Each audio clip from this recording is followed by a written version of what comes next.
नमस्कार, आप सभी का स्वागत है। मैं हूं आपके साथ सुप्रिया। आप देख रहे हैं एबी बिहार न्यूज, सच की तलाश सच्ची खबर। आइए नजर डालते हैं आज की खबरों पर। अर्नब गोस्वामी की मुश्किलें बढ़ती नजर आ रही हैं। मुंबई पुलिस ने उन्हें उनके घर से हिरासत में ले लिया है।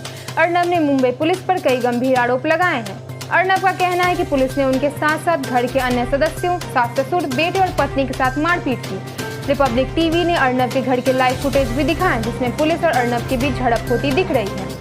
अमेरिका में राष्ट्रपति पद चुनाव के लिए मतदान खत्म होने के बाद मतगणना शुरू हो गई है। इस बार चुनाव में लोगों ने जमकर मतदान किया है। रिपब्लिकन उम्मीदवार डोनाल्ड ट्रंप और उनके डेमोक्रेटिक प्रतिद्वंदी जो बाइडेन के कांटे की टक्कर देखने को मिल रही है। भारत में पिछले 24 घंटे में दर्ज हुए 46,253 नए कोविड-19 केस, 514 लोगों की मौत हो चुकी है और कुल मामले 83 लाख के पार। मुंबई स्थित रिपब्लिक टीवी की editor in chief Arnab Goswami की मुंबई पुलिस की ओर से की गई गिरफ्तारी की गृह मंत्री अमित शाह ने आलोचना की। इस घटना को लेकर उन्होंने कांग्रेस पर भी हमला बोला है। अमित शाह ने भी इस घटना को इंदिरा गांधी के जमाने में लगाई गई इमरजेंसी घटना से जोड़ते हुए इसका विरोध किया है। भारतीय वायुसेना को आज 3 और राफेल लड़ाकू विमान मिल जाएंगे। तीनों राफेल विमान फ्रांस से उड़ान भरने के बाद शाम तक अंबाला एयरबेस पर पहुंचेंगे। इससे पहले 5 राफेल विमानों का पहला बेड़ा 28 जुलाई को भारत पहुंचा था। इन्हें 10 सितंबर को भारतीय वायुसेना में शामिल किया गया था। स्वास्थ्य मंत्री सत्येंद्र जैन ने माना कि दिल्ली में है कोरोना की तीसरी लहर। उन्होंने कहा कि तीसरी लहर के अलावा आक्रामक कॉन्टैक्ट ट्रेसिंग से भी आंकड़े बढ़ रहे हैं। इसके साथ सत्येंद्र जैन ने कहा कि हम प्राइवेट अस्पतालों में आईसीयू बेड की किल्लत के समाधान के लिए सुप्रीम कोर्ट जाएंगे। हरियाणा के गुरुग्राम में बेखौफ बदमाशों ने एक युवती को गोली मार दी है। सेक्टर 65 इलाके में बाइक सवार 3 बदमाशों ने गाड़ी की ड्राइविंग सीट पर बैठी युवती के सिर में गोली मार दी।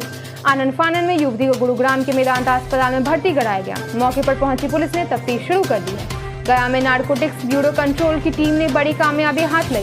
टीम में 2 लग्जरी गाड़ियों से 15 किलो अफीम जब्त की, जिनकी कीमत 30 लाख रुपए बताई जा रही है। इस मामले में पुलिस ने 4 तस्करों को गिरफ्तार कर लिया है। इनसे पूछताछ जारी है।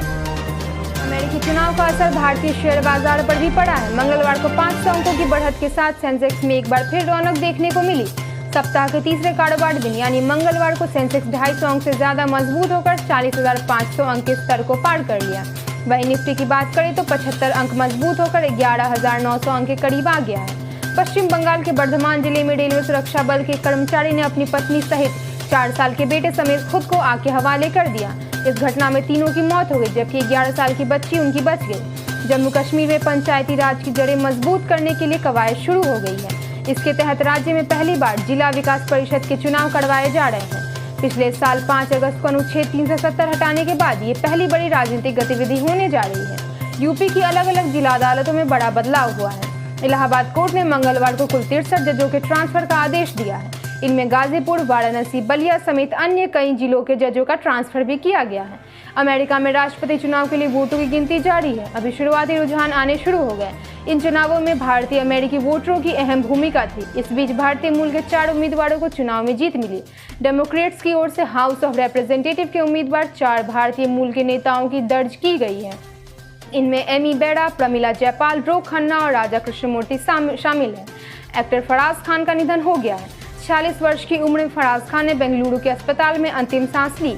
वे लंबे समय से बीमार चल रहे थे। आइए नजर डालते हैं आज के खेल समाचार पर। आईपीएल के 13वें सीजन के 56वें मैच में मंगलवार की शारजाह में सनराइजर्स हैदराबाद ने बाजी मारी। उसने अपने कड़ोया मड़ो के मुकाबले में मजबूत मुंबई इंडियंस को 10 विकेट से मात दी।